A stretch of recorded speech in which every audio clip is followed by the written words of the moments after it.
নমস্কার শ্রোতা বন্ধুরা, স্বাগত জানাই আপনাকে আমাদের গল্পের আসরে। অনেক দিনের অপেক্ষার অবসান ঘটিয়ে রুদ্রদা আবার ফিরছেন নতুন রহস্যের সমাধান করতে। আমাদের আজকের নিবেদন লেখক রূপম কুণ্ডুর কলমে মায়াপুরের বিষ্ণুমূর্তি রহস্য। আর প্রতি সপ্তাহে বাংলা সাহিত্যের দুর্দান্ত কিছু রোমাঞ্চকর গল্প শুনতে হলে সাবস্ক্রাইব করে পাশে থাকতে হবে আমাদের গল্পের আসরে। তাহলে বেশি কথা না বলে শুরু করা যাক আমাদের আজকের নিবেদন।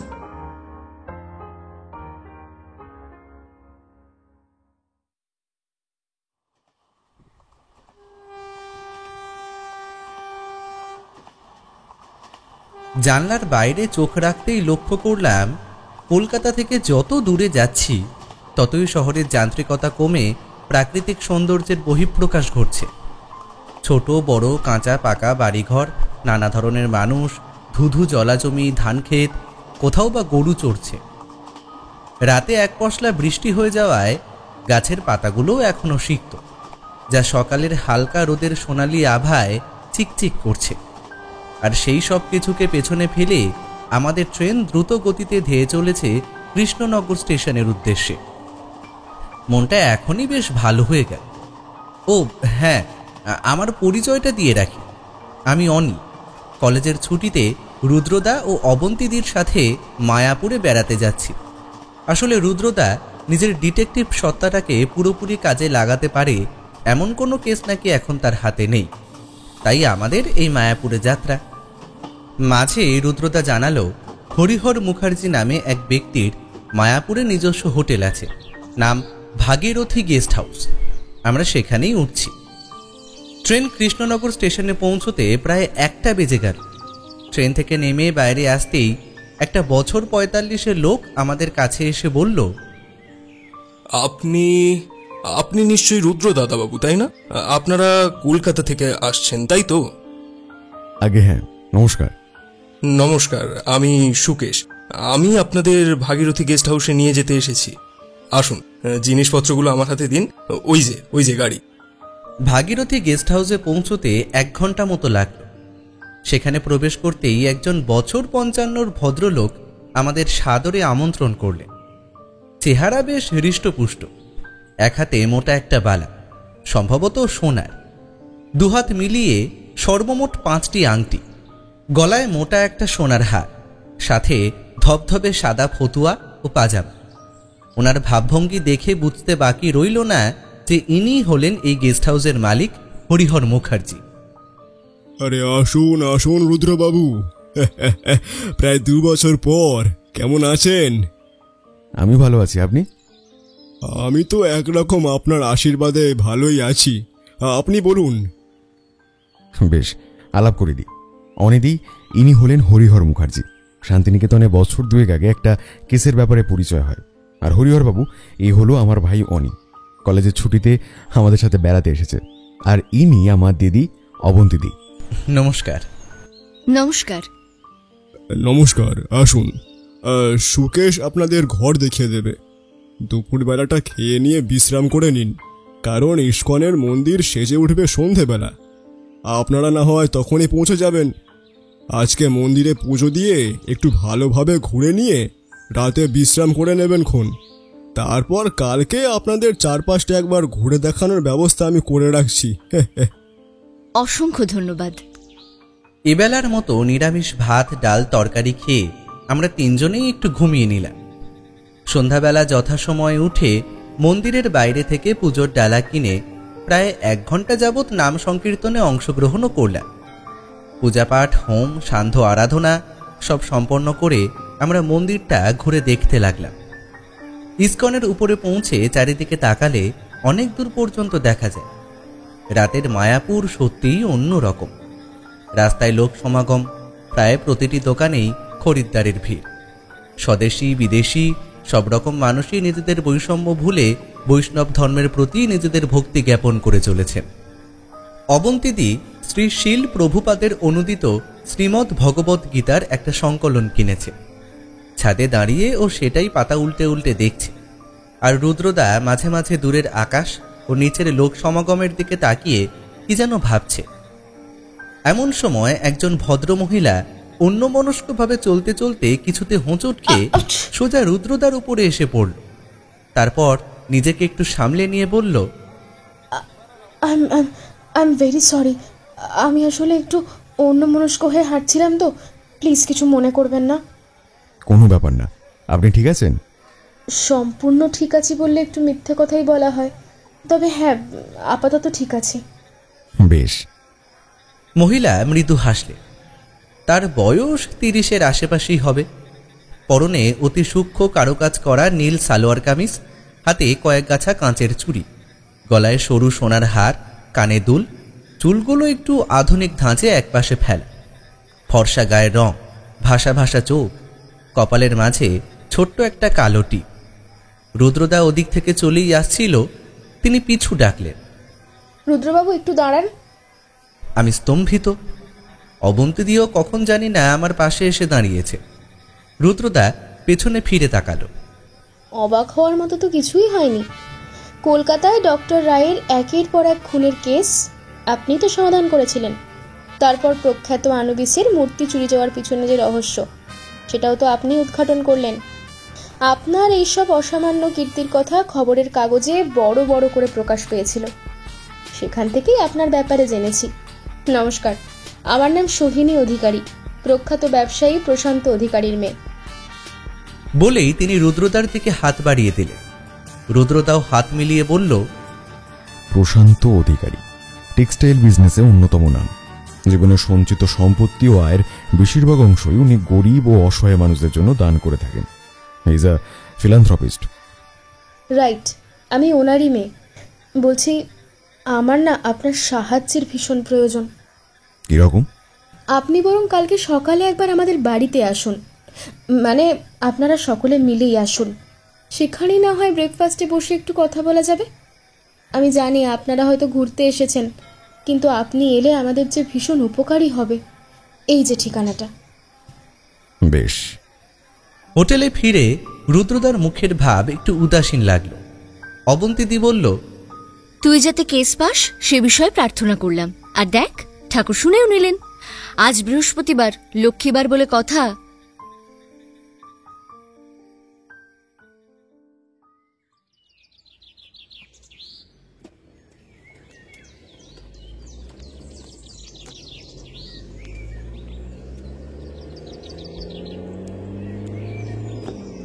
আমরা পরদিন সকালবেলা অর্থাৎ শুক্রবার 8টার মধ্যে পৌঁছলাম প্রশান্ত বাবুর বাড়িতে। কথা হয়ে রইল ওনার বাড়ি আশপাশটা ঘুরে দেখে একেবারেই ফিরব, আর হরিহর বাবু আমাদের দুপুরবেলা খাবার ব্যবস্থাটা গদা ভবনে করে রাখবেন। প্রশান্ত বাবুর বাড়ির চারপাশে উঁচু করে পাঁচিল দিয়ে ঘেরা, তার উপরে কাঁটা তার দেওয়া। পাঁচিলের গায়ে আমাদের গাড়ি থামল। সিকিউরিটি গার্ডকে সম্ভবত বলা ছিল, সে আমাদের জন্য গেটখানা খুলে দিল। গেট থেকে বাড়ির মূল দরজাটা একটু তফাতে, সম্পূর্ণ রাস্তাটা টাইলস বিছানো। তার দুপাশে বেশ যত্ন সহকারে ফুলের বাগান তৈরি করা হয়েছে, যা বাড়ির পেছন অবধি বিস্তৃত। তাতে গোলাপ, গাঁদা, রজনীগন্ধা, জুঁই প্রভৃতি ফুল রয়েছে। কলিং বেল বাজানোর কিছুক্ষণের মধ্যে সোহিনী দেবী দরজা খুলে আমাদেরকে সাদরে ভেতরে নিয়ে গেলেন। বসার ঘরে আমাদের জন্য অপেক্ষা করছিলেন দুজন ব্যক্তি। সোহিনী দেবী একে একে আলাপ করিয়ে দিলেন। এই যে, ইনি আমার বড়দা। নমস্কার, আমার নাম প্রলয়। আর ইনি আমার ছোটদা। নমস্কার, আমি সুজয়। আমরাও প্রতি নমস্কার জানালাম। আসুন, বসুন। গতকাল সোহিনী যখন বাড়ি ফিরে বলল মন্দিরে আপনার সঙ্গে দেখা হয়েছে আর আপনাকে আসার আমন্ত্রণও দিয়ে এসেছে, শুনে আমি নিশ্চিন্ত হই। আসলে ভীষণ বিপদে পড়েই আপনাকে ডাকা। সে তো বুঝলাম, কিন্তু বিপদটা কি সেটা একটু খুলে বলুন। সুজয়বাবু বললেন, আমাদের ব্যবসার শুরু হয় আমার ঠাকুরদা অমরনাথ অধিকারীর আমলে। প্রথমে পারিবারিক অবস্থা সচ্ছল না থাকলেও দীর্ঘ বহু বছর নিরলস পরিশ্রম ও সঠিক ব্যবসা পদ্ধতি নিয়ে তিনি এই ব্যবসাটা দাঁড় করান। বাবার মুখেই শোনা। বাবার বয়স তখন খুবই অল্প। ঠাকুরদা বড় বড় সাহেবদের সাথে উঠতেন বসতেন, ততদিনে প্রচুর অর্থও সঞ্চয় করেছেন। ব্যবসার পাশাপাশি নিত্য দুবেলা বিষ্ণু পুজো করা ছিল ওনার অন্যতম অভ্যাস। তাই ব্যবসায় এত সচ্ছলতা পাওয়ার পর উনি নিজের সঞ্চয়ের বড় একটা অংশ দিয়ে ঠিক 1.5 ফুট উচ্চতার সম্পূর্ণ সোনার একটা বিষ্ণু মূর্তি তৈরি করেন, যাতে নানান দামি মণি মুক্তা খচিত ছিল। সম্পূর্ণ মূর্তিটার মধ্যে যে ঔজ্জ্বল্য, যে দৈবতা, যে সৌন্দর্য ছিল, তা দেখলে তার দিক থেকে চোখ ফেরানো যায় না। পাশেই আমাদের ঠাকুর ঘর। আজ থেকে প্রায় 55 বছর আগে ওখানেই মূর্তিটা প্রতিষ্ঠা করা হয়। ঠাকুরদা আমৃত্যু তার পুজো করে গেছে প্রত্যহ দুবেলা করে। ঠাকুরদার মৃত্যুর পর সেই রীতি পালন করত আমার বাবা, কিন্তু আজ থেকে ঠিক 3 দিন আগে মূর্তিটা চুরির একটা প্রচেষ্টা হয়। আমি কাজের সূত্রে বাইরে ছিলাম, ঘটনাটা তাই দাদা ভালো বলতে পারবে। এবারে প্রলয়বাবু বলতে শুরু করলেন। সেদিন প্রায় মাঝরাত হবে। আমার ঘুম আসছিল না। সাধারণত ঘুম না এলে আমি খানিকটা সময় ঠাকুর ঘরে এসে কাটিয়ে যাই। মনে একটা অদ্ভুত রকম শান্তি অনুভূত হয়। আমি উপর থেকে নেমে এইদিকেই আসছিলাম, দেখলাম বোনও তড়িঘড়ি করে এইদিকেই আসছে। আমায় দেখে দ্রুত আমার কাছাকাছি এসে বলল, জানেন তো, ঠাকুর ঘরে কিছু একটা আছে। আমি জল নিতে এসে স্পষ্ট শুনতে পেয়েছি। আমি চকিতে সজাগ হয়ে যাই। একটু এগিয়ে ঠাকুর ঘরের দিকে চোখ দিতেই আলো আঁধারির মধ্যে লক্ষ্য করি দরজা খুলে একটা লোক বাইরে এলো।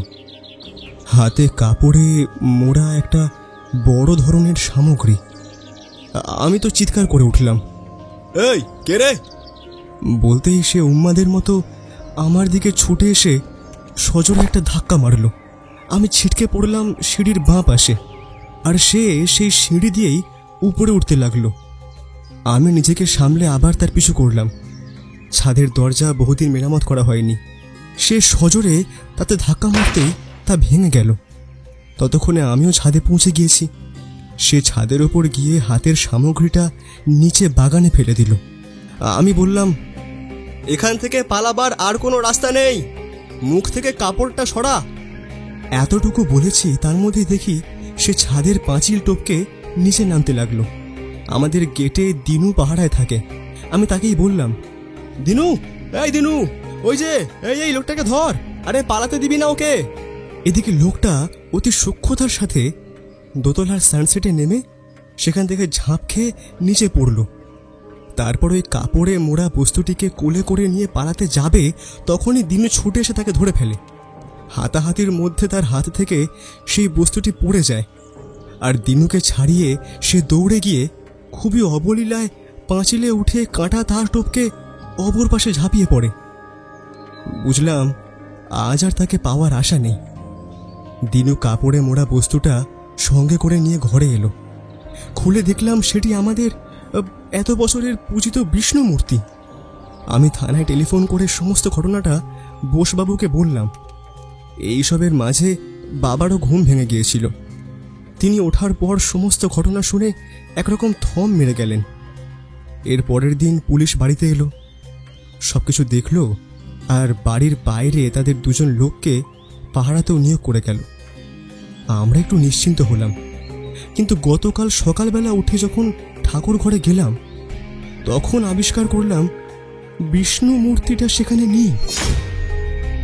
তারপর গোটা ঘর আশপাশ তন্ন তন্ন করে খোঁজা হলো, কিন্তু মূর্তির কোনো হদিশ পাওয়াই গেল না। আবার পুলিশ এলো, কিন্তু তারাও কিছু খুঁজে পেল না। কিভাবে যে এটা হলো তার কোনো ব্যাখ্যা আমাদের কারুর কাছেই নেই।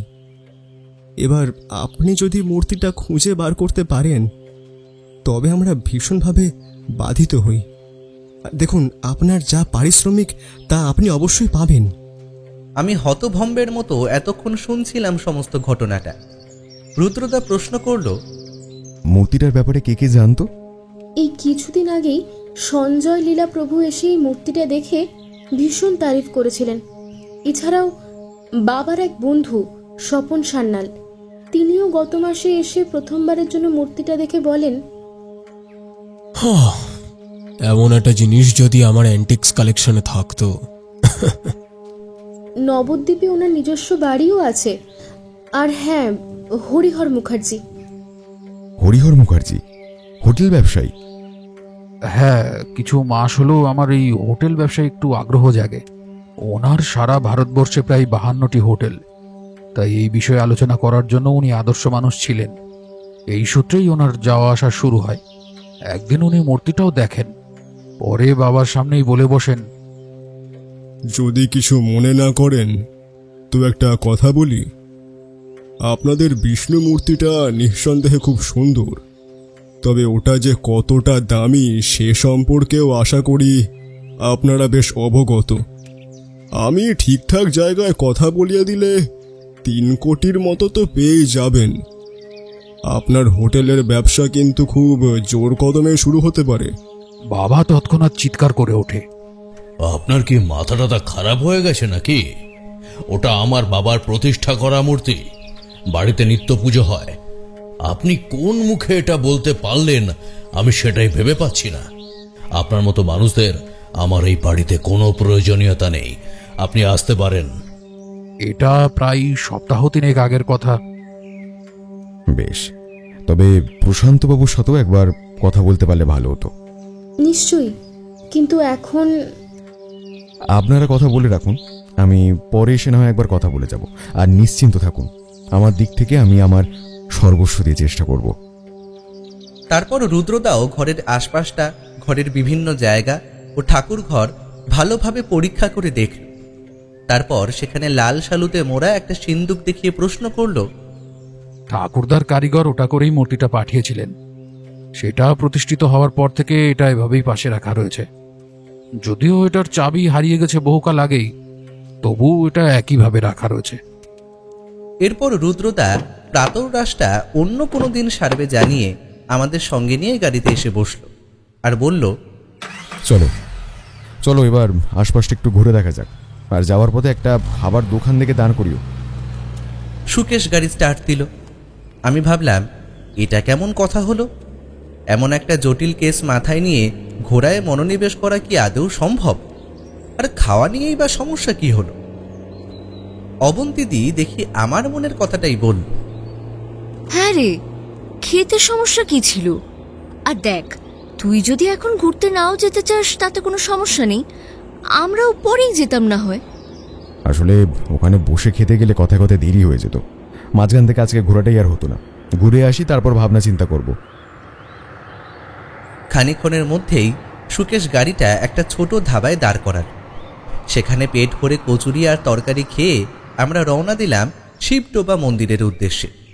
সেখানে পৌঁছে সে জানালো, এই মন্দিরে আজ থেকে প্রায় 500 বছর আগে শ্রী চৈতন্যদেব মহাপ্রভু এসেছিলেন শঙ্কর অর্থাৎ স্বয়ং শিবের দর্শন করতে। দেখা না পেয়ে তিনি কঠোর তপস্যায় বসেন, আর ঠিক তখনই ওনার অশ্রু জলে এই সম্পূর্ণ জায়গাটা প্লাবিত হয়ে যায়। তখন থেকেই এই স্থানের নাম শিবডোবা মন্দির। সেখান থেকে আমরা গেলাম চৈতন্যদেব শ্রী মহাপ্রভুর জন্মস্থান। সেখান থেকে শ্যামকুণ্ড, রাধাকুণ্ড ও গিরি গোবর্ধনের উদ্দেশ্যে। এই সমস্ত জায়গায় ভ্রমণ সম্পন্ন হলে আমরা গেলাম বল্লাল ঢিপির উদ্দেশ্যে। খুবই খোলামেলা জায়গা, তবে পোড়ামাটি ও ইটের প্রাচীর দিয়ে ঘেরা ছোট ছোট কুণ্ড ও পথও রয়েছে এর মাঝে, যা এখনও মাটি থেকে বেশ কিছুটা গভীরে অবস্থান করছে। সিঁড়ি দিয়ে নিচে নেমে আশপাশটা ঘুরলে একটা ছোটোখাটো গোলক ধাঁধার মতনই মনে হয়। অনুমান করা হয় এটা নাকি আগে কোনো মন্দির বা উপাসনাগার ছিল।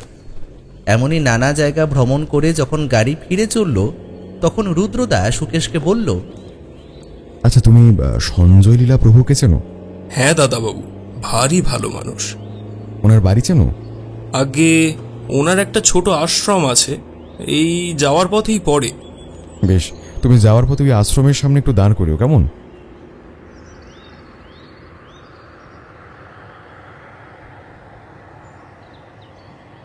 যথাস্থানে পৌঁছে ও আমাদের আশ্রমটা দেখিয়ে দিল এবং নিজে গাড়িতেই অপেক্ষা করল। আমি রুদ্রদাকে প্রশ্ন করলাম, আচ্ছা, তোমার মনে হয় হরিহর বাবু এই চুরিটা করাতে পারেন? সন্দেহের তালিকা থেকে তো কাউকেই বাদ দেওয়া যাবে না, বিশেষত যখন মূর্তিটা বিক্রি করার মতো একটা প্রস্তাব উনিই প্রথম দিয়েছিলেন। আর সঞ্জয় লীলা প্রভু তো মনে হয় বৈষ্ণব, উনি কি এই ধরনের কাজ আদৌ করবেন? প্রশ্নটা শুনে রুদ্রদা মৃদু হাসল মাত্র, কোনো উত্তর করল না। আশ্রমে ঢোকার পর একজন শিষ্য আমাদের সঙ্গে করে নিয়ে গেল একটি কক্ষে। সেখানেই প্রায় 60 ঊর্ধ্ব সঞ্জয়লীলা প্রভু বসেছিল। রুদ্রদা হাসি মুখে এগিয়ে গিয়ে করজোড়ে প্রণাম করে তাকে, তারপর বলতে শুরু করে। প্রণাম নেবেন বাবা, আমার নাম রুদ্র। আপনি আমাকে চিনবেন না, তবে আমি আপনাকে ভালোভাবেই চিনি। প্রায় প্রতি সপ্তাহে শনিবার করে আপনি কলকাতায় গিয়ে বিভিন্ন জায়গায় যে নাম সংকীর্তন করেন তা আমি বহুবার সামনে থেকে দেখেছি। আজ আপনার আশ্রমে আপনার সাথে দেখা করতে পেরে ভীষণই ভালো লাগছে। আমি আর অবন্তীদি মুখ চাওয়াচাই করলাম। রুদ্রদা যে ওনার একনিষ্ঠ ভক্ত সেটা তো সে আমাদের কোনোদিনই জানায়নি। উনি বললেন, আয় বস, তোর চেহারায় চাঞ্চল্য দেখা যাচ্ছে, কি হয়েছে বল আমাকে। বাবা, আপনি প্রশান্তবাবুকে চেনেন নিশ্চয়ই। ওনাদের বাড়িতে প্রতিষ্ঠিত বিষ্ণু মূর্তিটি চুরিয়ে গেছে। কিভাবে তা উদ্ধার করব সেটাই ভাবছি। ওনার মুখ মুহূর্তে অপ্রতিভ হয়ে গেল। মুখের নির্মল হাসিটাও কোথায় যেন মিলিয়ে গেল। গাম্ভীর্যের সাথে উনি বললেন, কি হয়েছে বল আমাকে। এমন ঘৃণ্য কাজ যে কেউ করতে পারে সেটার ভাবনাটাই আমার অসহনীয় মনে হচ্ছে। এমন কাজ যে করে সে অজ্ঞান, অধম। স্বয়ং ঈশ্বরের কৃপা থেকে তার সারা জীবনই বঞ্চিত হয়। সে তো বটেই। আচ্ছা, আপনার ওই পরিবারের সাথে কিভাবে সম্বন্ধ হয়? প্রশান্ত আমার কাছে দীক্ষা নিয়েছিল, তারপর ওর মেয়েরও সেই আগ্রহ জন্মায়। এমনকি সে আমার কাছে সাপ্তাহিক একবার করে নাম সংকীর্তনে অংশগ্রহণ করাও শুরু করে। আর সেই অভ্যাস সে এখনো বজায় রেখেছে। রুদ্রদা কিছু বলতেই যাচ্ছিল, এমন সময় তিনি আশীর্বাদের ভঙ্গিতে একটা হাত উপরে তুলে চোখ বন্ধ করে বললেন, এখন তোরা আয়। রুদ্রদা দেখলাম আর কোনো কথা বাড়ালো না। ওখান থেকে বেরিয়ে গাড়িতে উঠে ওকে সঞ্জয়লীলা প্রভুর ভক্ত কবে হলো জিজ্ঞেস করায় এসে বলেছিল, কাগজে পড়েছিলাম, সেটাই কাজে লেগে গেল। গদা ভবনে পৌঁছে আমরা ভাত, ডাল, চানা, পনির, আলু পটলের তরকারি, রুটি ও পায়েস দিয়ে দুপুরের খাওয়া সারলাম। তারপর একটু বিশ্রাম নিয়ে রুদ্রদা বেরিয়ে গেল প্রশান্তবাবুর সঙ্গে দেখা করতে। তারপর সন্ধ্যাবেলা ফিরে একটু জোর করেই আমাদের নিয়ে কেনাকাটায় বেরোল। ফেরার পথে হরিহর বাবুর সাথে দেখা হতে তিনি বললেন, শুনলাম আপনারা নাকি প্রশান্ত বাবুর বাড়িতে গিয়েছিলেন সকালে। ঠিকই শুনেছেন। আর আপনি ওনাদের যে মূর্তিটা বিক্রি করার প্রস্তাব দিয়ে এসেছিলেন সেটা চুরি গেছে, সেই সম্বন্ধেই ডেকে পাঠিয়েছিলেন। চুরি? কবে চুরি গেছে? কই, এই ব্যাপারে তো তেমন কিছু জানতে পারিনি আমি। গতকাল সকাল থেকে পাওয়া যাচ্ছে না, তাই অনুমান করা হচ্ছে গত পরশু রাত্রেই চুরি গেছে। অমন একটা মূল্যবান জিনিস ঘরের মধ্যে রাখলে একটু সাবধানে তো রাখতে হবেই। তবে আপনার উপর তদন্তের ভার যখন পড়েছে তখন চিন্তার কিছু নেই মশাই। শুধু আপনাদের বেড়াতে আসাটা এইভাবে মাটি হয়ে গেল দেখে খারাপ লাগছে। চিন্তিত হবেন না, এর ফাঁকেও আমরা দিব্যি ঘুরে বেড়াচ্ছি। তবে এরপর কতটা পারবো সেটা জানি না। এটুকু কথাবার্তার পর আমরা ঘরে চলে এলাম। রুদ্রদা একটা চেয়ার টেনে হাতে ডায়েরি নিয়ে খানিকক্ষণ বসে রইল। অবন্তীদি বলল, কে করেছে মনে হয়? তার চেয়েও বড় প্রশ্ন হলো চুরিটা হলো কিভাবে। দিনু গেটে ছিল, বাইরে পুলিশ ছিল, তা সত্ত্বেও। আর যদি দিনুই চোরের সাথে থাকে? প্রথম দিনও তো সে তাকে সামনে পেয়েও ধরতে পারিনি। হতে পারে, সে প্রশ্ন আমিও প্রশান্তবাবুকে আজ দুপুরে করেছিলাম। ওনার বক্তব্য, ও আমার অনেক পুরনো কর্মী। অল্প বয়সে রাস্তা থেকে তুলে আমি নিজে হাতে ওকে মানুষ করেছি। ও মূর্তি সম্পর্কে জানে বহু বছর হলো। ও এমন কাজ কখনোই করবে না। আর কি কথা হলো ওনার সাথে? উনি চান না আমি এই কেসটা তদন্ত করি, যে কারণে উনি সকালে আলোচনায় উপস্থিত ছিলেন না। উনি বললেন, আমার কারোর সাহায্যের কোনো প্রয়োজন নেই। আমি আমার পারিবারিক সমস্যা একাই বুঝে নিতে সক্ষম। আপনাকে আপনার সময় নষ্ট করতে হবে না। বাবা, উনি আমাদের ভালোর জন্যই এসেছেন।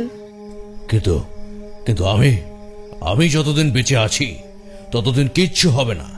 মূর্তি নিয়ে যাবে কোথায়? যাবে বললেই হলো। আমিও দেখব এই জল কত দূর গড়ায়। দেখব আমি। এসব বলতে বলতে উনি একটু উত্তেজিত হয়ে পড়েন। প্রলয়বাবু সৈনী দেবী ওনাকে শান্ত করে এক গ্লাস জল ও সাথে কিছু ওষুধপত্র দেন। সুজয়বাবু আমায় বললেন, কিছু মনে করবেন না, আসলে পরপর যেভাবে ঘটনাগুলো ঘটছে ওনার মানসিক অবস্থাটা ঠিক নেই। আপনি আপনার তদন্ত চালিয়ে যান, আমাদের এইটুকুই অনুরোধ। বলো কি? এবার তাহলে কি করণীয়? জটিলতা তো ক্রমেই বেড়ে চলেছে, দেখা যাক। অনি, খাবারের ব্যবস্থাটা করে ফেলতে বল। খেয়ে একটু মাথা খাটাতে বসতে হবে, তারপর রাতে আমায় একবার বেরোতেও হবে। মানে এত রাতে কোথায় যাবে? হ্যাঁ ঠিকই তো, এত রাত্রে কোথায় যাবি তুই? অপরাধীকে ধরতে গেলে অপরাধীর মতো করে চিন্তা করতে হবে, আর সেটা এখানে বসে সম্ভব নয়। তবে তোরা চিন্তা করিস না, সময় মতো ঘুমিয়ে পড়িস। রুদ্রদা যখন ঠিক করেই নিয়েছে তখন তাকে বাধা দেওয়ার চেষ্টা বৃথা। তাই সময় মতো খাওয়া দাওয়া শেষ করে যে যার বিছানায় আশ্রয় নিলাম। রুদ্রদা একটা ছোট ল্যাম্প জ্বালিয়ে তার চিরাচরিত ডায়েরিটা নিয়ে বসে রইল। কিছু লিখছে, কিছু ভাবছে, তারপর আবার লিখছে। নিজের সত্তাটাকে কেসে যুক্ত প্রতিটা চরিত্রের মধ্যে রেখে তাদের মস্তিষ্ক প্রসূত চিন্তা ভাবনাগুলো বুঝতে সে এমন করেই থাকে। কতবার দেখেছি এভাবেই জটিল থেকে জটিলতম জট ছাড়িয়ে মুখোশের আড়ালে সত্যিটাকে প্রকাশ্যে নিয়ে এসেছে সে। এসব ভাবতে ভাবতেই কখন যে ঘুমিয়ে পড়েছি খেয়াল। রুদ্রদা কখন যে বেরিয়েছে আর কখনই বা ফিরেছে তারও কোনো ধারণা নেই। পরদিন অর্থাৎ শনিবার সকালে ঘুম ভাঙল টেলিফোনের শব্দে। রুদ্রদা এগিয়ে গিয়ে রিসিভারটা কানে তুলল। হ্যালো, হ্যাঁ বলছি। কি বলছেন? কখন? আমি এখনই আসছি। এই বলে সে রিসিভারটা নামিয়ে রাখল। তার মুখ চোখ ফ্যাকাশে। সে স্তম্ভিত হয়ে এক মুহূর্ত চুপ করে দাঁড়িয়ে রইল। তারপর উদ্বিগ্ন চোখে আমাদের দিকে চেয়ে বলল, প্রশান্তবাবু মারা গেছেন। কি? কিভাবে? ওখানে পৌঁছে জানা যাবে, আপাতত আমাদের বেরোতে হবে, চল। আমরা গাড়ি নিয়ে সোজা প্রশান্তবাবুর বাড়িতে পৌঁছলাম। বাড়ির পরিবেশ ভীষণই থমথম, স্বল্প কিছু লোকজনের ভিড়। সবাই নিজেদের মধ্যে নানাভাবে মৌন কষ্ট ব্যক্ত করছেন। আমরা বাড়ির ভিতরে গিয়ে বসলাম। সুজয়বাবু বললেন, আজ সকালে উঠে বাবাকে ডাকতে গেলে কোনো সাড়া পায় না, অনেকক্ষণ দরজা ধাকিয়েও কোনো লাভ হয় না। তখন আমি আর দাদা মিলে দরজা ভেঙে ফেলি। তারপর দেখি বাবা অচেতন অবস্থায় পড়ে আছেন। নাকের কাছে হাত নিয়ে গিয়ে দেখি নিঃশ্বাস পড়ছে না। ডক্টর আদক আমাদের ফ্যামিলি ডক্টর, ওনাকেই ডেকে পাঠালে উনি এসে নিশ্চিত করেন বাবা আর নেই। সুজয়বাবুর গলা ভারী হয়ে দেখে মনে হলো বহু কষ্টে নিজের অশ্রু দমন করে রেখেছেন। অন্যদিকে প্রলয়বাবুর চোখে মুখেও বিষণ্ণতা ও কষ্টের ছাপ স্পষ্ট। সোহিনী দেবী বললেন, আসলে বাবার জন্য বিষ্ণু মূর্তিটি ভীষণই কাছের ছিল, কিন্তু একটাই দুর্ভাগ্য, সেটা হারানোর শোক নিয়েই বাবাকে পৃথিবী ছেড়ে চলে যেতে হলো। তারপর হঠাৎ রুদ্রদার দুটো হাত নিজের দুই হাতে চেপে ধরে বললেন, রুদ্রবাবু, আপনি যেভাবেই হোক মূর্তিটা খুঁজে বের করুন, বাবার আত্মা না হলে কিছুতেই শান্তি পাবে না। বলেই তিনি একটু দূরত্বে সরে গিয়ে মুখে দুহাত চেপে নিঃশব্দে কেঁদে চললেন। আমি বুঝতে পারছি আপনারা সকলেই ভীষণ শোকাহত, তবে একটা জিনিস আমি জানিয়ে রাখছি, আপনাদের বিষ্ণু মূর্তি তার প্রতিষ্ঠিত স্থানে অবশ্যই ফিরবে, আমি ফেরাবো। এরই মাঝে একজন পুলিশ অফিসার ভেতরে এলেন। নিজের পরিচয় দিয়ে বললেন, নমস্কার, আমি অফিসার বোস, রুদ্রবাবু। আপনার সাথে ব্যক্তিগত পরিচয় না থাকলেও আমি আপনাকে চিনি। আর এই কেসে যখন আমাদের দুজনের উদ্দেশ্যই এক, তখন একে অপরকে কাজে সহযোগিতা করা গেলে ক্ষতি কি? তাই কিছু সাহায্যের প্রয়োজন বলে অবশ্যই বলবেন। অসংখ্য ধন্যবাদ মিস্টার বোস, আমার মনে হয় সেটার খুব শীঘ্রই প্রয়োজন হবে। আর এক মুহূর্তও বিলম্ব না করে আমরা গেলাম সোজা প্রশান্ত বাবুর ঘরে। এত ধন সম্পত্তি থাকা সত্ত্বেও খুব একটা বিলাসবহুল যে তার জীবনযাপন ছিল না, সেটা তার ঘর দেখলেই বোঝা যায়। একটা বিছানা, তার থেকে একটু তফাতে একটা আলমারি, বাম পাশে স্টাডি টেবিল, তাতে কিছু বইপত্র রাখা রয়েছে। বিছানায় মাথার পাশেই রয়েছে একটা ছোট্ট টেবিল, তার উপরে ফুলদানি। রুদ্রদা সারা ঘর ভালো মতো ঘুরে বেশ কয়েকটা ড্রয়ার টেনে খুলে সমস্ত কিছু পুঙ্খানুপুঙ্খভাবে দেখে নিয়ে আমায় বলল, চনি, এখানে আর কাজ নেই। অবন্তিদি আমার জন্য নিচেই অপেক্ষা করছিল। তাকে সঙ্গে নিয়ে বাকিদের বিদায় জানিয়ে আমরা বেরিয়ে পড়লাম। গাড়িতে উঠে রুদ্রদা বলল, সুকেশ, ভাগীরথী গেস্ট হাউস নিয়ে চলো। কি ব্যাপার দাদাবাবু, আজকে আর ঘুরবেন না? না। আচ্ছা, চলুন তবে।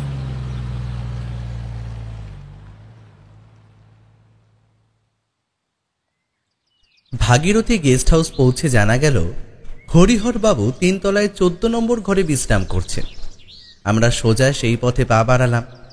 সেখানে পৌঁছে দরজায় 2-1বার টোকা মারতেই হরিহরবাবু আমাদের সহাস্যে সমাদর করলেন।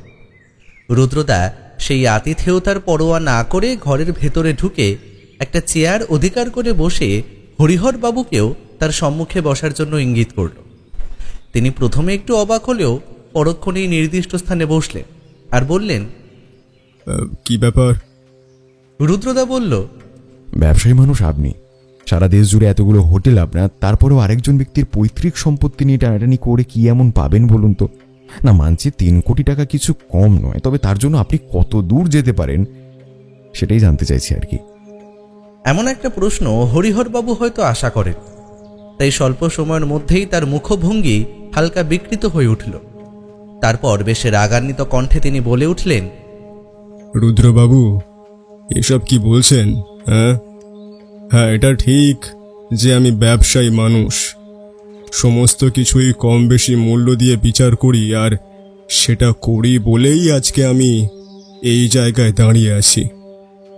তা বলে আপনি যা বলবেন তাই শুনে নেব এমনটা কিন্তু নয়। আচ্ছা, আপনি জানেন প্রশান্তবাবু আজ মারা গেছেন? মারা গেছেন? কখন, কি করে? হ্যাঁ, কখন আর কি করে সেটা এখনো অজানা। আমি আপনার কাছে এলাম যাতে আপনি এই বিষয়ে আমাকে কিছু বলতে পারেন। মানে যতই হোক, মূর্তিটার দর তো সর্বপ্রথম আপনিই লাগিয়েছিলেন, তাই না? হ্যাঁ, লাগিয়েছিলাম। সেটা ওনার ছেলে সুজয়ের জন্য।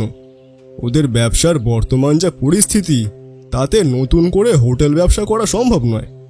তাই আমি একটু বাস্তবিক চিন্তাভাবনা থেকেই ওই প্রস্তাব দিয়েছিলাম। দেখুন, তার মানে এই নয় যে সেই মূর্তিখানার ওপর আমার কোনো ব্যক্তিগত লোভ ছিল, কিন্তু আপনি বলতে চাইছেনটা কি? আমি তো কিছুই বলিনি, আমি শুধু জানতে চেয়েছি। এবারে তিনি একটু শান্ত স্বরে জবাব দিলেন, আমি মানছি নিতান্তই ব্যবসার সূত্রে কারুর ধর্মীয় বিশ্বাসে আঘাত দিয়ে ওই রকম একটা প্রস্তাব দেওয়া আমার ভুল হয়েছে। তবে আমাকে সন্দেহ করে অযথা নিজের সময় নষ্ট করবেন না। এই বলে তিনি আর প্রত্যুত্তরের অপেক্ষা না করে ঘর ছেড়ে বেরিয়ে যায়। রুদ্রদা কিছুক্ষণ ওভাবেই বসে থাকে।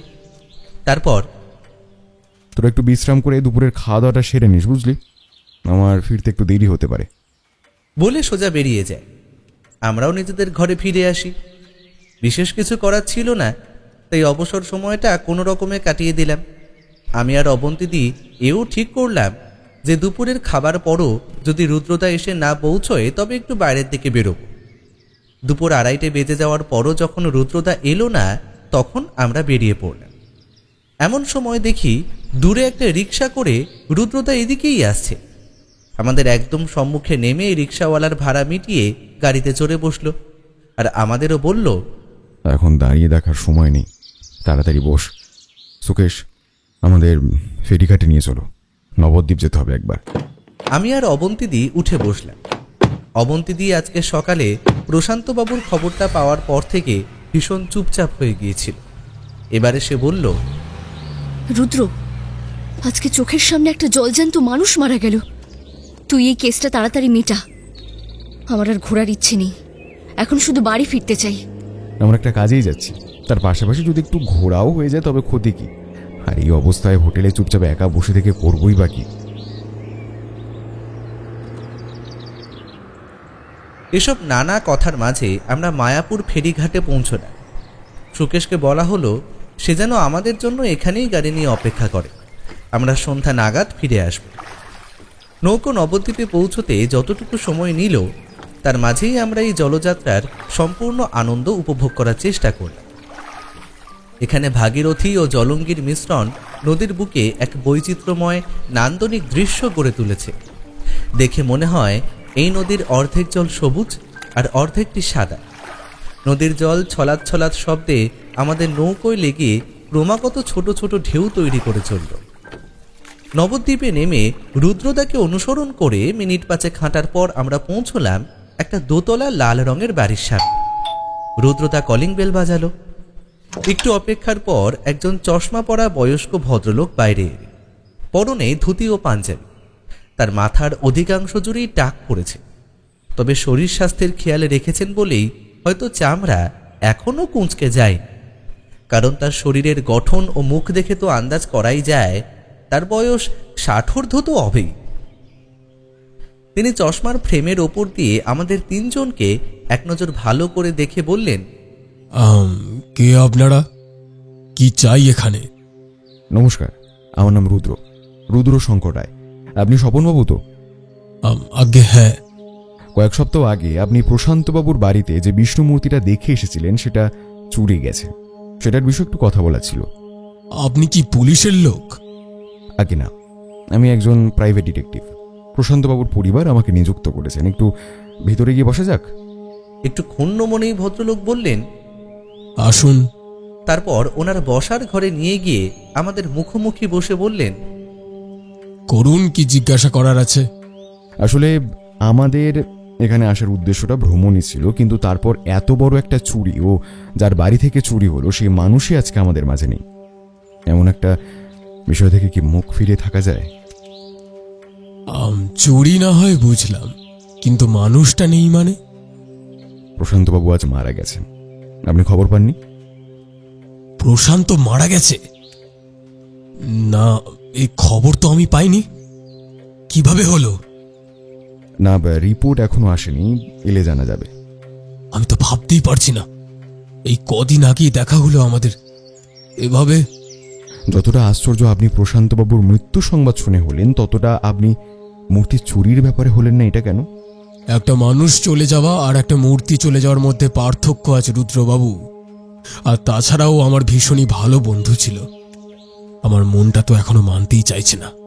তাই মূর্তিটি আপনার নিজের কালেকশনের অন্তর্গত করার ইচ্ছা কেন হয়েছিল বলতে পারেন? ওটা সামান্য কথার কথা ছিল। আর কোনো প্রশ্ন করার আছে? না না, ধন্যবাদ। আমরা 3 জনেই বাইরে বেরিয়ে ঘাটের দিকে হাঁটা লাগাল। নদী পার হয়ে গাড়িতে উঠে প্রথমেই গেলাম প্রশান্ত বাবুর বাড়ি। কথা বলে জানা গেল প্রশান্তবাবুর মৃত্যু হার্ট অ্যাটাকে হয়েছে। এর আগেও 2 বার হয়েছে। তখন ওনাকে অনেক কষ্ট করে বাঁচানো গিয়েছিল। এবারে আর ভাগ্য সাথ দেয়নি, এমনটাই সকলের বক্তব্য। হোটেলে ফিরে রুদ্রদা আমাদের মন্দির থেকে ঘুরে আসার প্রস্তাব দিল। যদিও ও ঘরেই থাকলো।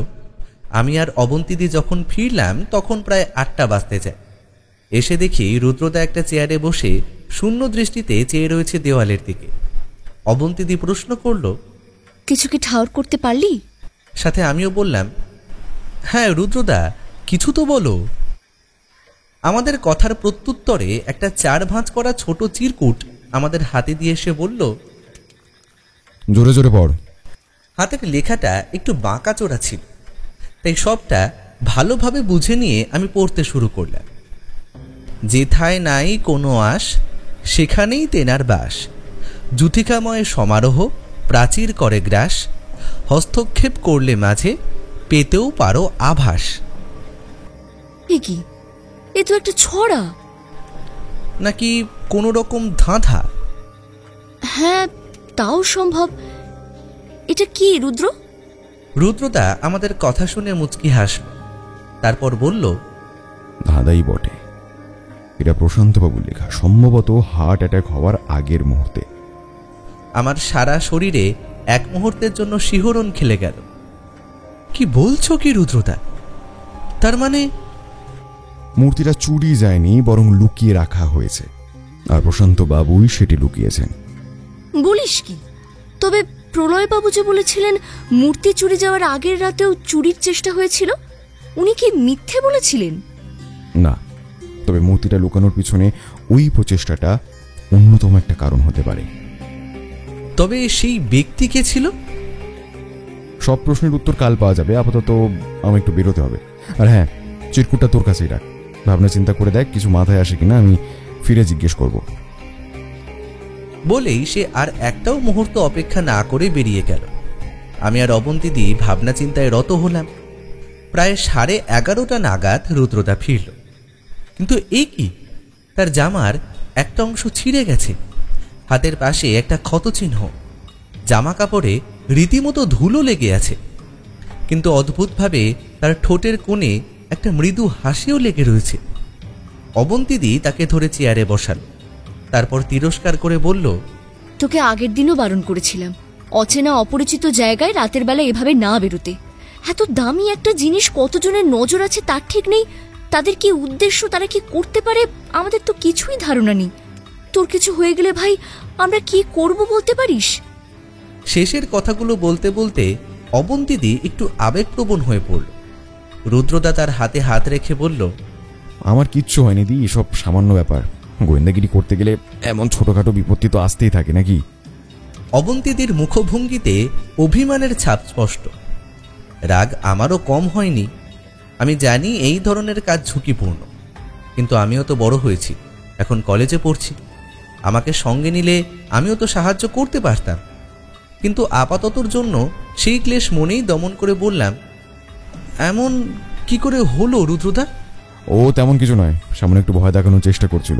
তুই বল, দাদাটার কি মানে উদ্ধার করলি? সে না হয় বলছি, কিন্তু কে ভয় দেখানোর চেষ্টা করেছিল, আর সবথেকে বড় কথা কেনই বা করেছিল? নিশ্চিত হতে গেলে কালকে দিনটা অপেক্ষা করতে হবে। এবার ধাঁধাটা বল। ওই তো, যেথায় নাই কোনো আশ সেখানেই তেনার বাস। এটা সহজ, মূর্তিটা সেখানেই পাওয়া সম্ভব যেখানে সেটা পাওয়ার আশা করা যাচ্ছে না। সাব্বাস, এই তো বুদ্ধি খুলেছে। তারপর? তার পরের অংশটা অনেক ভাবলাম, কিন্তু সেটার কোনো মানে বের করতে পারলাম না।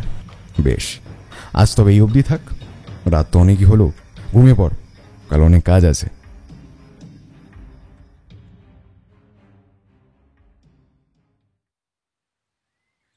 পরদিন অর্থাৎ রবিবার সকালে রুদ্রদার ডাকেই ঘুম ভাঙল। আমরা তিনজনেই জানি কোথায় চলেছি, তাই তাড়াতাড়ি তৈরি হয়ে নিলাম। হোটেল থেকে বেরিয়ে গাড়িতে করে সোজা পৌঁছলাম প্রশান্তবাবুর বাড়িতে। কলিং বেল বাজাতে সুজয়বাবু দরজা খুললেন। কি ব্যাপার রুদ্রবাবু, আপনারা এত সকালে? এখন ঘড়িতে প্রায় 9টা বাজতে যায়, তবে আগে থেকে না জানিয়ে আসায় সুজয়বাবু একটু অবাক হয়েছেন, সেটা বেশ বুঝলাম।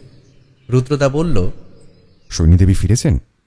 হ্যাঁ, ও একটু আগেই এলো। বেশ, ওনাকে আর প্রলয়বাবুকে ডেকে দিন, মূর্তির হদিশ পাওয়া গেছে। সুজয়বাবুর মুখটা বিস্ময়ে অভিভূত হয়ে গেল। হঠাৎই তিনি বেশ চঞ্চল হয়ে উঠলেন, বললেন, আমি এক্ষুনি ডেকে আনছি। এদিকে আমি মনে মনে ভাবতে লাগলাম, ধাঁধার প্রথম অংশটা নিয়েই তো কথা হয়েছিল, বাকিটুকু তার মানে রুদ্রদা নিজেই বুঝে ফেলেছে। আমি তাকে জিজ্ঞেস করলাম, যুথিকাময় সমারোহ প্রাচীর করে গ্রাস, হস্তক্ষেপ করলে মাঝে পেতেও পারো আভাস, এটার মানে কি রুদ্রদা? কথা শুনে সে আমার হাত ধরে একটু পাশে টেনে নিয়ে গেল। সেখান থেকে বাড়ির পেছনের দিকে ইঙ্গিত করে বলল, ওগুলো কিসের গাছ লক্ষ্য করেছিস? তাকিয়ে দেখি সারি দিয়ে জুঁই ফুলের গাছ। মুহূর্তের জন্য আমি চমকে উঠলাম। তারপর মনে পড়ল যে এই কদিন যাতায়াতের সময় তো বেশ কয়েকবার আমিও লক্ষ্য করেছিলাম এটা, কিন্তু আমার মাথাতে কিছুতেই এটা আসেনি। যুথিকাময় সমারোহ, দেখ একই জায়গায় কত জুঁই ফুল ফুটে আছে, কিন্তু একটা সীমিত জায়গার মধ্যেই রয়ে গেছে, কারণ তার একটু তফাতে পাঁচিল শুরু হয়েছে, মানে প্রাচীর তার বিস্তারটাকে গ্রাস করেছে। হস্তক্ষেপ করলে মাঝে পেতেও পারো আভাস, আশা করি পাঁচিল আর গাছগুলোর মাঝে খুঁড়লেই মূর্তিটা পাওয়া সম্ভব হবে, কারণ যেথায় নাই কোনো আশ সেখানেই তেনার বাস। কারণ আমরা কেউ ভাবতেও পারি না অত দামি একটা মূর্তি ওরকম জায়গায় প্রশান্তবাবু পুঁতে রাখতে পারেন। আমি অভিভূত হয়ে গেলাম। বলার মতো কোনো শব্দ মুখে নেই, না আছে বলার শক্তি। মনের মধ্যে শুধুই তোলপাড় করছে উত্তেজনা আর রহস্য সমাধানের প্রবল আনন্দ। এর মধ্যেই প্রলয়বাবু, সোহিনী দেবী ও সুজয়বাবু তিনজনই এসে হাজির হলেন। রুদ্রদা বলল, এই তো আপনারাও এসে পড়েছেন দেখছি। বাড়িতে একটা কোদাল বা শাবল থাকলে কাউকে একটু নিয়ে আসতে বলুন তো। বলতে লাগলো না, কথাটা শুনেই দিনু বাড়ির ভিতর দৌড়লো আর কিছুক্ষণের মধ্যেই কোদাল ও শাবল দুই নিয়ে হাজির হল। হ্যাঁ বাবু, বলো কি করতে হবে। তুমি আমার সাথে এসো, আপনারাও সবাই আসুন। রুদ্রদা সঠিক জায়গা দেখিয়ে দিলে দিনু কোদাল চালাতে শুরু করল। সুকেশও দেখলাম শাবল নিয়ে হাত লাগালো। তাদের বলা হয়েছিল অতি সাবধানে খুঁড়তে, তাই মিনিট 10 সময় লেগে গেল। তারপর পাওয়া গেল একটা বড় ধরনের লোহার চাবি। না, এটা তো আশা করিনি আমরা। আমি রুদ্রদার দিকে তাকালাম, বাকিরাও তাই। সেও একটু বিস্মিত হলো বটে, কিন্তু বলল, তোমরা চালিয়ে যাও, কিন্তু একটু সাবধানে। এদিকে আমরা 6 জন অধীর আগ্রহে মূর্তি উদ্ধারের অপেক্ষায় রইলাম। প্রায় আরো 20 মিনিট কেটে যাওয়ার পর যখন কিছুই হাতে লাগলো না, তখন রুদ্রদা বলল, এটা কি করে সম্ভব? থামো, একটু ভাবতে দাও। সে বিড়বিড় করে আওড়াতে থাকলো, যেথায় নাই কোনো আশ সেখানেই তেনার বাস, যেথায় নাই কোনো আশ সেখানেই তেনার বাস। বলতে বলতে সে কপাল ধরে হাঁটু মুড়ে ওখানেই বসে পড়ল। আমরা কেউ তাকে কোনোভাবে বিব্রত না করে চুপচাপ দাঁড়িয়ে রইলাম। আরো মিনিট 10 পরে সে বলল, আচ্ছা প্রলয়বাবু, আপনারা তো বলেছিলেন গোটা ঘর তন্ন তন্ন করে খুঁজেছেন, কিন্তু মূর্তি কোথাও পাননি, তাই তো? হ্যাঁ, খুঁজেছিলাম তো। আপনি ঠাকুর ঘরে খুঁজেছিলেন? মানে কি বলছেন রুদ্রবাবু? চলুন দেখাচ্ছি। এই বলে রুদ্রদা এমন জোরে হাঁটা লাগালো যা প্রায় দৌড়ানোর সময়। আমরাও সবাই দ্রুত পায়ে তার পিছু নিলাম। সে বাড়ির সম্মুখ দিয়ে সোজা ঢুকে গেল ঠাকুর ঘরে। তারপর দরজা খুলে সেই লাল কাপড়ে মোড়া সিন্দুকটি দেখিয়ে বলল, নিন প্রলয়বাবু, খুলুন। রুদ্রবাবু, এতদিন আমরা ওটায় হাত দিইনি। বাবা কোনোদিন দিতেই দেননি হাত, আর খুলবই বা কিভাবে? এক্ষুনি যে চাবিটা পাওয়া গেল ওটা দিয়ে চেষ্টা করুন। কিন্তু কোনো কিন্তু নয়, খুলুন। প্রলয়বাবু দিনুর হাত থেকে চাবিটা নিয়ে তার গায়ে লেগে থাকা মাটিগুলো নিজের ধুতিতে যতটা সম্ভব পরিষ্কার করে মুছে মনে অনেক দ্বিধা নিয়ে শেষমেশ চাবিটা ঢুকিয়ে দিলেন সিন্দুকের কুলুপের মধ্যে। তারপর হালকা চাপ প্রয়োগ করতেই সিন্দুকের ঢাকনাটা শব্দ করে একটু উপরে উঠল। তিনি ঢাকনাটি ধরে পুরোপুরি খুলে দিলেন এবং সাথে সাথেই ঘরে উপস্থিত সকলের চোখ দাঁড়িয়ে গেল। বিষয়ে হতবাক হয়ে গেলাম আমি। সোহিনী দেবী মুখে হাত চাপা দিয়ে পাশে বসে পড়লেন। সুজয়বাবু কি প্রতিক্রিয়া দেবেন হয়তো বুঝে উঠতে পারছিলেন না, তাই ঠাকুর ঘরের কোণে সরে গিয়ে অবাক নয়নে চেয়ে রইলেন। এমনকি প্রলয়বাবুও যেন স্তব্ধ হয়ে গিয়েছে, অবন্তীদিও চাঞ্চল্যহীন। দিনু ও সুকেশ একবার একে অপরের দিকে আর একবার সিন্দুকের দিকে তাকাচ্ছে। আমিও তাকিয়ে আছি অবাক দৃষ্টে, মুগ্ধ চিত্তে। নিজের দৃষ্টিশক্তি দিয়ে উপভোগ করছি ভগবানের এক পরিপূর্ণ স্বরূপ। সোনার তৈরি মণিমুক্তা খচিত 1.5 ফুট উচ্চতার বিষ্ণু মূর্তি। জাজ্জল্যমান দৃষ্টিতে যেন আমাদের দিকেই চেয়ে আছে সিন্দুক থেকে। রুদ্রদার ঠোঁটের কোণে হাসি, আর মুখ থেকে বেরিয়ে এলো একটাই কথা, যেথায় নাই কোনো আশ সেইখানেই তেনার বাস। তারপর প্রায় ঘণ্টাখানেক কেটে গেল। প্রলয়বাবু, সুজয়বাবু, সোহিনী দেবী রুদ্রদার প্রশংসায় একেবারে পঞ্চমুখ হয়ে উঠেছে। প্রলয়বাবু একটা মোটা খাম রুদ্রদার হাতে ধরিয়ে দিয়ে গেছে, যেটার স্থূলতা দেখে মনে হলো আগামী একটা গোটা বছরও যদি রুদ্রদা নিজের ডিটেকটিভ জীবন থেকে সন্ন্যাস নিয়ে নেয় তাতেও তার কোনো কিছুর অভাব হবে না। ওনাদের বিষ্ণুমূর্তিও যথাস্থানে পুনরায় প্রতিষ্ঠিত হয়েছে। প্রলয়বাবু বললেন, আচ্ছা, আপনি জানলেন কি করে সেটাই সব থেকে আশ্চর্যের বিষয়। আর আমরা তো ভেবেছিলাম মূর্তিটা চুরি গেছে, কিন্তু আপনি বললেন বাবাই নাকি সেই মূর্তিখানা সরিয়েছে। ব্যাপারটা একটু বলুন না। আসলে আপনার বাবার জন্য মূর্তিটা প্রাণের চেয়েও অধিক প্রিয় ছিল, কিন্তু যেহেতু মূর্তিটা চুরির প্রচেষ্টা হয় এবং চোর প্রায় অনেকাংশে সফল হয়েই গিয়েছিল, সেটা দেখে উনি ভাবেন যে এই প্রচেষ্টা আবার হতে পারে এবং মনে করেন যে মূর্তিটা চুরি হয়ে গেছে। এই কথাটা চারিদিকে ছড়িয়ে পড়লে আদতে আপনাদের মূর্তি আপনাদের কাছে সুরক্ষিত থাকতে পারবে। আর উনি হয়তো কারোর উপর ভরসা করতে পারেননি, তাই ওনার অবর্তমানে যদি তা খুঁজতেই হয় তবে তার জন্য বিষয়টি নিয়ে আগাগোড়া তদন্ত হোক, এমনটাই হয়তো ওনার ইচ্ছে ছিল। তাই মূর্তিটা কিভাবে খুঁজে পাওয়া যায় সেটা একটা ধাঁধার মাধ্যমে উনি লিখে রেখে যান। ওনার ঘরখানা তল্লাশি করে আমি সেইটাই খুঁজে পাই। এই বলে রুদ্রদা সেই কাগজের টুকরোটা প্রলয়বাবুকে দেখায়। ধন্য ধন্য আপনার বুদ্ধিমত্তা। আপনি যদি মূর্তিটা খুঁজে না বের করতেন তবে আমাদের কখনোই এটা মাথায়ও আসতো না। আপনি যে কথা দিয়েছিলেন আপনি তা রেখেছেন, আর তার জন্য আমি আপনার কাছে কৃতজ্ঞ। এরই মধ্যে ওনার দুই ভাই বোনও কথোপকথনে যোগ দিল। সুজয়বাবু বললেন, অসংখ্য অসংখ্য ধন্যবাদ রুদ্রবাবু। এখন শুধু একটা কথাই মনে হচ্ছে, প্রথমবার চুরির প্রচেষ্টাটা তাহলে... ও নিয়ে তুমি চিন্তা করো না দাদা, পুলিশ তো রয়েছে, ওটা না হয় ওনারাই খুঁজে বার করুন। বাকি এনারা তো কদিনের জন্য ঘুরতে এসেছিলেন, তারই মাঝে আমাদের এত বড় উপকার করে দিয়ে গেলেন। আর আপনাকে এইসব বিষয়ে জড়িয়ে বিব্রত করতে চায় না। ভালো থাকবেন।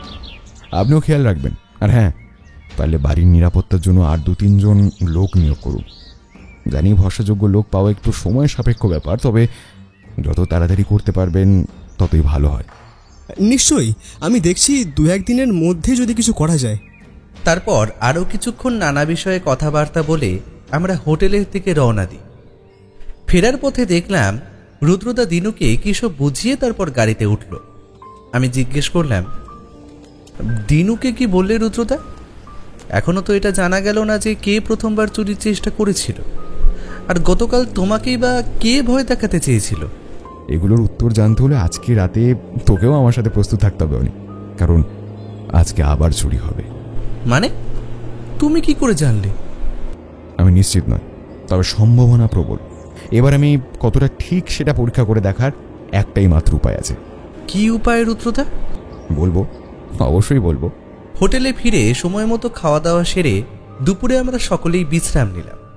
সন্ধেবেলা উঠে রুদ্রদা বলল, অনি, আজকে রাতের খাওয়াটা একটু হালকা করে খাবি, আর 8টা থেকে 8:30টার মধ্যে মিটিয়ে ফেলবি।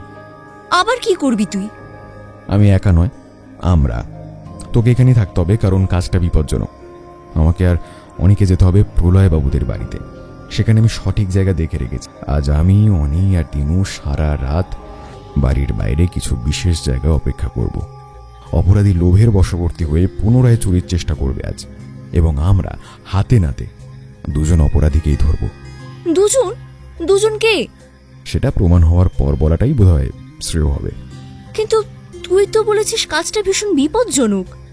সুজয়বাবু তো বললেন পুলিশ এই ব্যাপারটা বুঝে নেবে, তোর তো দায়িত্ব ছিল মূর্তি খোঁজা, সেটা তো হয়ে গেছে। আর ঝুঁকি নিস না রুদ্র, কিছু একটা ভালো মন্দ হয়ে গেলে। কিচ্ছু হবে না দি, কথা দিচ্ছি। আর আমার সাথে অনি থাকলে সুবিধাই হবে। কি রে অনি, পারবি তো? এমন মুহূর্ত খুব কমই আসে, আবার যে আসবে কবে তাও জানি না। আমি এতদিন চেয়ে এসেছি নানা দুর্যোগপূর্ণ কাজে তার সঙ্গ নেব, আর আজ যদি তার মনে হয় আমি তার সহায়তা করতে পারবো, তবে আমাকে যে রাজি হতেই হয়। আমি দৃঢ় স্বরে বললাম, পারবো রুদ্রদা। ব্যাস, তবে আর কি, তৈরি থাকিস, আমি ফিরে আসবো, তারপর একসাথে বেরোবো। বলে সে আবারও বেরিয়ে গেল। অবন্তী দিয়ে বলল, খেয়াল রাখিস মানা, তোর কিছু হলে আমি মাসিমণিকে। কথাটা মাঝপথে থামিয়েই আমি তার হাতে হাত রেখে বললাম, খেয়াল রাখবো দি, তুই ভয় পাস না। আমরা তো এর আগেও এমন আরও কত কিছুর সম্মুখীন হয়েছি, এবারেও সব ঠিকই হবে, তুই চিন্তা করিস না। আমি 8টার মধ্যে খাওয়া দাওয়া মিটিয়ে রুদ্রদার ফেরার অপেক্ষায় বসে রইল। সে ফিরল প্রায় 10টার সময়। ফিরেই সে তার জামা কাপড়ের ব্যাগটা থেকে একে একে সবকিছু বাইরে বের করতে লাগলো। তারপর ভেতর থেকে বের করে আনলো তার রিভলভারটা। তারপর সেটা আমায় দিয়ে বলল, আজ এটা তোকে রাখতেই হবে, আর প্রয়োজনে ব্যবহারও করতে হবে। যদিও তার প্রয়োজন হয়তো পড়বে না, তবুও যুদ্ধে নামলে প্রস্তুতি থাকা তো প্রয়োজন। আমি নিরুত্তর রইলাম। রিভলভার কি করে চালাতে হয় সেটা এর আগেও আমাকে রুদ্রদা শিখিয়েছে, তাও মনে সামান্য দ্বিধা তো বোধ করলামই। আমি তৈরি হয়েছিলাম, অবন্তীদিকে বিদায় জানিয়ে বেরিয়ে পড়লাম। রুদ্রদা একটা রিক্সা বলে রেখেছিল, আমরা তাতে বসেই আমাদের গন্তব্যস্থলের উদ্দেশ্যে রওনা দিলাম। কিন্তু প্রলয়বাবুদের বাড়ি থেকে বেশ খানিকটা তফাতে আমাদের রিক্সা থেমে গেল। রুদ্রদা রিক্সা থেকে নেমেই একটা অজানা রাস্তায় হাঁটা লাগাল। আমিও সঙ্গ নিলাম।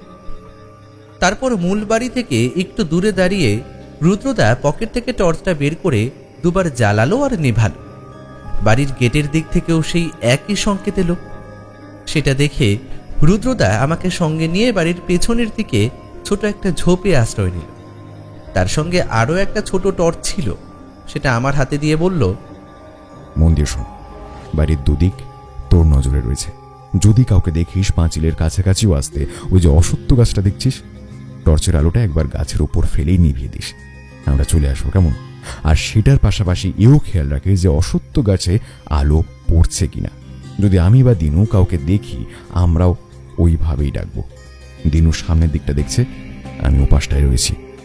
উত্তরে আমি শুধু মাথা নাড়ি, আর নিমেষের মধ্যেই সে বাড়ির অপর প্রান্তে চলে গেল। মনের মধ্যে একটা চাপা উত্তেজনা নিয়ে নিজেকে বোঝালাম, এটা ঘাবড়ে যাওয়ার সময় না হয়, মাথা ঠান্ডা রেখে কাজ করতে হবে।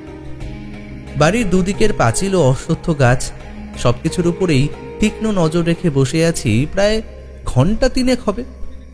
এমন সময় বাড়ির উত্তর দিকের রাস্তার ওপারে একটা ছায়ামূর্তি লক্ষ্য করলাম। চাঁদের আলোয় যতটুকু দেখা গেল তাতে তার পুরো শরীরটাই কালো কাপড়ে ঢাকা। সে ধীরে ধীরে বাড়ির পাঁচিলের দিকে এগোতে থাকল। এই তাহলে সেই লোক। আমি তৎক্ষণাৎ টর্চটা বার করেই একবার অশ্বত্থ গাছের উপরে ফেলেই আবার নিভিয়ে দিলাম। কয়েক সেকেন্ডের মধ্যে আমার ডান পাশে একটু তফাতে রুদ্রদাকে দেখতে পেলাম দৌড়ে এদিকেই আসছে। আমার থেকে একটু দূরত্বে এসেই সে হাত নাড়িয়ে জিজ্ঞেস করল। আমি ইঙ্গিতে লোকটার দিকে দেখিয়ে দিলাম। সে তখন পাঁচিলে ওঠার প্রস্তুতি নিচ্ছে। রুদ্রদা চাপা গলায় বলল, খেয়াল রেখে এমনভাবে ধরতে হবে যাতে বাড়ির কেউ কিচ্ছু জানতে না পারে। বলেই সে পা টিপে টিপে লোকটার দিকে যতটা যাওয়া যায় গিয়ে চিতা বাঘের মতো দৌড় লাগালো। ওপাশ থেকে দেখি দিনুও ছুটতে ছুটতে আসছে। এতক্ষণে আমিও সজোরে দৌড় লাগিয়েছি সেদিকেই। লোকটা পাঁচিল থেকে নেমে রাস্তা টপকে ঝোপঝাড়ের মধ্য দিয়ে দৌড়তে লাগলো। তার পেছনে রুদ্রদা ও একটু তফাতেই আমি আর দিনু। পলক পড়তে না পড়তেই রুদ্রদা ঝাঁপিয়ে পড়ল লোকটার ওপর। সে তাকে বাগে আনতেই যাচ্ছিল, এমন সময় লোকটা সজোরে লাথি মারল তার পেটে। ছিটকে পড়ল রুদ্রদা একটু দূরে। সে উঠে পালাতেই যাচ্ছিল, আমি ঝাঁপিয়ে পড়লাম তার উপর। আর মুহূর্তেই সে এক ঝটকায় আমায় মাটিতে ফেলে দিল। পিঠে প্রচণ্ড ব্যথা লাগলো। দিনেও তাকে পাশ থেকে সজোরে ধাক্কা মারল। কিন্তু তারপরেই ঘটে গেল এক অপ্রত্যাশিত ঘটনা। লোকটা হাতের কাছে একটা ইটের টুকরো পেয়ে সেটা সজোরে মারল দিনুর মাথায়। সে যন্ত্রণায় চিৎকার করে একপাশে পড়ে গেল। একবার ভাবলাম রিভলভারটা কি এবার ব্যবহার করব। লোকটা দেখি উঠে দৌড়তে গিয়েও থেমে গেল। রুদ্রদা কখন জানি উঠে তার রাস্তা আটকে দাঁড়িয়েছে। সে হাতের ইটটা ছুঁড়ে মারল তার দিকে। রুদ্রদা সেটা কাটিয়ে তার দিকে এগোতেই লোকটা একটা ঘুষি চালালো। সেটা এক হাতে আটকে অপর হাতের একটা ঘুষি রুদ্রদা নিক্ষেপ করলো তার চোয়াল লক্ষ্য করে। তারপর সজোরে একটা লাথি বসালো তার বুকের পাঁজরে। ধরাশায়ী হয়ে পড়ল লোকটি। মুহূর্তে আমার আর রুদ্রদার চোখাচোখি হয়ে গেল। আমি বন্দুকটা বার করে ছুড়ে দিলাম তার দিকে। সে সেটা লুফে সোজা তাক করলো লোকটির দিকে। লোকটি মারার জন্য হাতে আরও একটা ইট তুলেছিল বটে, কিন্তু সেটা সে তৎক্ষণাৎ ফেলে দিল। সে বন্দুকের হাতলটা দিয়ে সজোরে মারল তার মাথায়। মুহূর্তে জ্ঞান শূন্য হয়ে গেল লোকটি। পেছনে ফিরে দেখি দিনুও এসে দাঁড়িয়েছে। তোরা ঠিক আছিস? দিনু, তোমার তো মাথা থেকে রক্ত পড়ছে, তুমি হাঁটতে পারবে? ও ও কিছু না বাবু, একটু লেগেছিল, এখন ঠিক আছে। তুমি তুমি সঙ্গে দড়ি রাখতে বলেছিলে, এ নাও। রুদ্রদা খুব তাড়াতাড়ি লোকটার পোশাকগুলো খুলে নিজে পরে নিল আর নিজের পোশাকগুলো তাকে পরিয়ে দিল। তারপর তাকে পিছমোড়া করে তার হাত ও পা একসাথে বেঁধে দিল। তবে দিনু, পুলিশ রাস্তা থেকে একটু দূরে অপেক্ষা করছে, তাদেরকে গিয়ে খবর দাও, তারা এসে এগিয়ে নিয়ে যাবে। আর তারপর কি করতে হবে তাদের বলা আছে। তোমার চোটের ব্যাপারেও প্রাথমিক সমাধান ওরাই করে দেবে। অনি, তুই আমার সাথে আয়, কিন্তু একটু দূরে দূরে থাকবি। বলেই সে ওই লোকটার পোশাকেই প্রলয়বাবুদের বাড়ির দিকে হাঁটা লাগে। কি হচ্ছে তা এখনো আমার বোঝার বাইরে। সেখানে পৌঁছে সে দরজার কাছে গিয়ে অতি সূক্ষ্মতার সাথে দুটো টোকা মার, যা একমাত্র নিকটবর্তী কারোর পক্ষেই শুনতে পাওয়া সম্ভব। কিছুক্ষণের মধ্যেই দরজাটা ভেতর থেকে খুলে গেল এবং রুদ্রদা ভিতরে চলে গেলে তা বন্ধও হয়ে গেল। আমি গেটের কাছাকাছি ছিলাম। এরই মধ্যে পুলিশের ভ্যান গেটের সামনে এসে দাঁড়াল। সেখান থেকে একজন নেমে আমায় জিজ্ঞেস করলো, যদি খুব ভুল না করে থাকি তুমি অনি, তাই না? আগে হ্যাঁ। তোমার রুদ্রদা কি ভেতরে গেছেন? হ্যাঁ, এই একটু আগেই। তিনি তৎক্ষণাৎ আরও দুজন সহকর্মীর দিকে ইঙ্গিত করে বললেন, তুমি আর তুমি এসো আমার সঙ্গে। বলেই তিনজনে মিলে দরজার দিকে বন্দুক তাক করে অপেক্ষা করতে লাগলেন। মাত্র 1 মিনিটের ব্যবধানে দরজা খুলে সোহিনী দেবী ও পাশে আগাগোড়া কালো কাপড়ে মোড়া রুদ্রদা হাতে বিষ্ণুমূর্তি নিয়ে বেরিয়ে এলো। কেউ একটুও নড়বে না, হ্যান্ডস আপ। সোহিনী দেবী ভূত দেখার মতো করে চমকে উঠলেন। আর আমি এখনো সব গুলিয়ে যাওয়া হিসেবগুলোর মেলানোর চেষ্টা করছি। সোহিনী অধিকারী চোরাকারবারীদের সাথে হাত মিলিয়ে বিষ্ণুমূর্তি পাচারে চক্রান্ত করার অপরাধে আপনাকে গ্রেপ্তার করা হচ্ছে। চিৎকারে চেঁচামেচিতে প্রলয়বাবু ও সুজয়বাবু উঠে পড়ল। বাড়ির বাইরে এসে প্রলয়বাবু উত্তেজিত হয়ে বললেন, এইসব কি হচ্ছেটা কি? রুদ্রদা তার মুখের কালো কাপড়ের আস্তরণটা পুরোপুরি খুলে ফেলল। তা দেখে সকলেই হতবাক। সোহিনী দেবী দ্রুততার সাথে অফিসার বোসের সহকর্মীর হাত থেকে বন্দুকটি ছিনিয়ে নিয়ে তাক করলেন রুদ্রদার দিকে। তার দু চোখ প্লাবিত হয়ে জল গড়িয়ে পড়তে থাকে। দাঁতে দাঁত চেপে তিনি বলে ওঠেন, আপনি সবটা শেষ করে দিলেন। কি দরকার ছিল আপনার? যে কাজে এসেছিলেন সেটা মিটিয়ে চুপচাপ চলে যেতে পারতেন, কিন্তু না, আপনি আমার জীবনটা শেষ করে দিলেন। কি ভাবেন নাকি আপনি নিজেকে? আপনি মহান কেউ। সোহিনী দেবী, আইন আমি তৈরি করি না। কোনটা ন্যায়, কোনটা অন্যায়, কোনটা ঠিক, কোনটা ভুল, সেই বিচারও আমি দিই না। কিন্তু যেটা সত্যি একদিন সবার সামনে সেটাকে আসতেই হয়। আর আজ আপনি যদি অপরাধের বোঝাটা না বয়ে বেড়াতেন, জীবনে সব থেকেও যদি এতটা স্বার্থপর না হয়ে উঠতেন, তবে আপনার এই ক্ষোভ, বিদ্বেষ, ঘৃণা কোনো কিছুই আর আসতো না। অফিসার বোস সোহিনী দেবীর হাত থেকে নিরাপদেই বন্দুকটি সরাতে পেরেছে। সুজয়বাবু এতক্ষণ মূর্তির মতো দাঁড়িয়েছিলেন। তিনি এবারে বললেন, কি ঠিক কি করেছে আমার বোন? আর আপনি বা বিষ্ণু মূর্তি নিয়ে দাঁড়িয়ে কেন? রুদ্রদা বলতে শুরু করে, এটা বলতে গেলে প্রথম থেকে শুরু করতে হয়। আসলে চুরির প্রচেষ্টার ব্যাপারে শুনেই আমার সন্দেহ হয়েছিল যে চোর বাড়িতে ঢুকলো কোথা দিয়ে। নিচের ও ছাদের সমস্ত ঢোকা বেরোনোর পথ তো বন্ধই ছিল। আর দিনু ও দুজন পুলিশের পাহারা দেওয়ার পরেও মূর্তি চুরি হলো কি করে? তাই আমার অনুসন্ধান চলতে থাকে দুটো ধাপে। প্রথম ধাপ ছিল মূর্তিটা খোঁজা। প্রথম দিনই আমি যখন জানতে পারি প্রশান্তবাবু চান আমি মূর্তিটা খুঁজি, আমার তখন একটা খটকা লাগে। সেদিন রাতে আমি, দিনু ও পুলিশ পাহারা দিচ্ছে এটা মাথায় রেখে এই বাড়িতে ঢোকার চেষ্টা করি, ঠিক কোনো চোরের মতন করি। কিন্তু বাস্তবিক উপায়ে সব রকম পন্থা লাগেও আমি বুঝি সেটা কোনো রকমের সম্ভব নয়। পরদিন সকালে যখন প্রশান্তবাবুর মারা যাবার খবরটা পাই, তখন ওনার ঘর থেকে আমি একটা চিরকুট উদ্ধার করি। বাকিটা আপনারা জানেন। কিন্তু আমার বোন কি করে এসবের মধ্যে এলো? হ্যাঁ, এইখানেই চলে আসে আমার অনুসন্ধানের দ্বিতীয় পর্ব। প্রথম দিন বাড়িতে কোনো পুলিশের পাহারা ছিল না। গেটে ছিল দিনু। ধরে নিলাম চোর অতি দক্ষতার সাথে পিছনের পাঁচিল দিয়ে উঠে বাড়ির চৌহদ্দিতে প্রবেশ করেছে। তো সে বাড়িতে ঢুকবে কোথা দিয়ে? প্রলয়বাবুর কথা অনুযায়ী সে পালানোর সময় ছাদের দরজা ভেঙেছিল, কিন্তু ঘরের অন্য কোনো প্রবেশপথ ভাঙা বা অস্বাভাবিক ছিল না। এমনকি মূল দরজা ভিতর থেকে বন্ধ ছিল। তাই ভিতর থেকে দরজা খুলে না দিলে ঢোকা অসম্ভব। সেদিন বাড়িতে প্রশান্তবাবু ছাড়া ছিলেন প্রলয়বাবু ও সোহিনী দেবী। দুজনের মধ্যে একজনকে তো এর সাথে যুক্ত থাকতেই হতো, কিন্তু হতে পারে কারোর দেওয়া কোনো হুমকির ভয় সেটা করছে। তার সন্দেহের তালিকায় হরিহরবাবু, সঞ্জয় লীলাপ্রভু ও স্বপনবাবু তখন ছিলেন। আমি বোসবাবুকে আলাদা করে এই তিনজন ব্যক্তির গতিবিধির ওপরও নজর রাখতে বলি। এরই মাঝে গতকাল অর্থাৎ শনিবার দুপুরে আমি জানতে পারি সঞ্জয় লীলাপ্রভু কলকাতায় যাচ্ছেন নাম সংকীর্তন করতে এবং ওনার দলের সাথে যোগ দিচ্ছেন সোহিনী দেবী।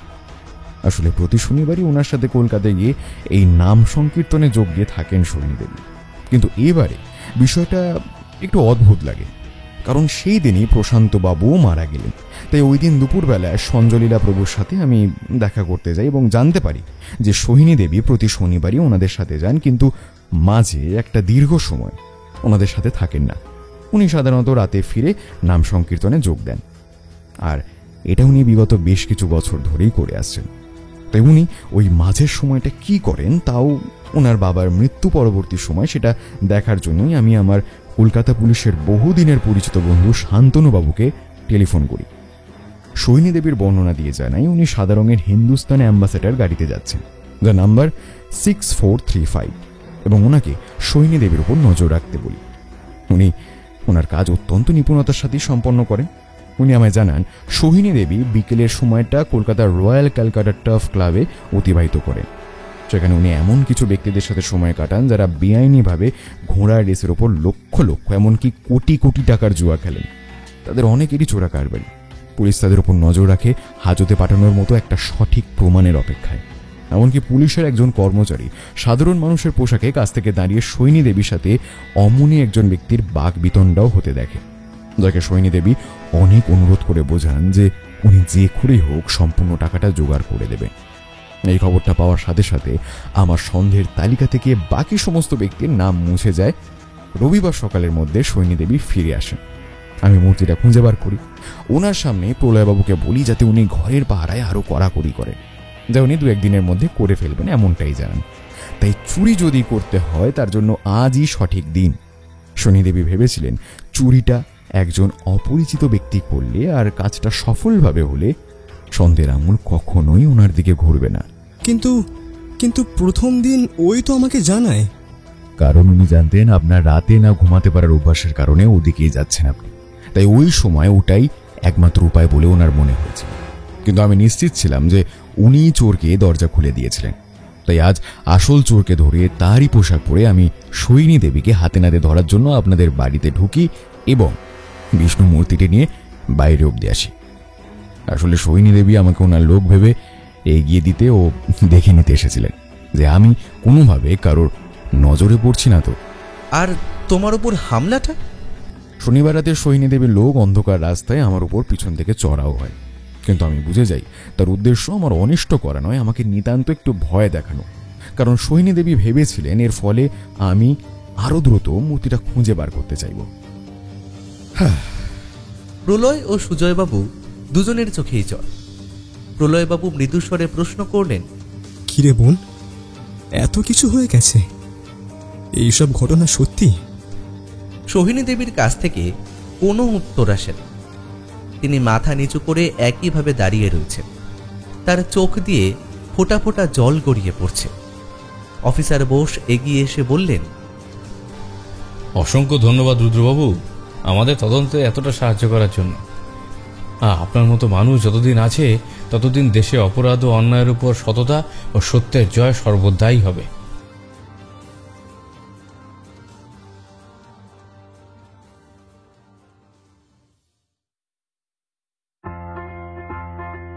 আপনারা এতক্ষণ শুনছিলেন লেখক রূপম কুণ্ডুর কলমে রহস্য রোমাঞ্চ কাহিনী মায়াপুরের বিষ্ণুমূর্তি রহস্য।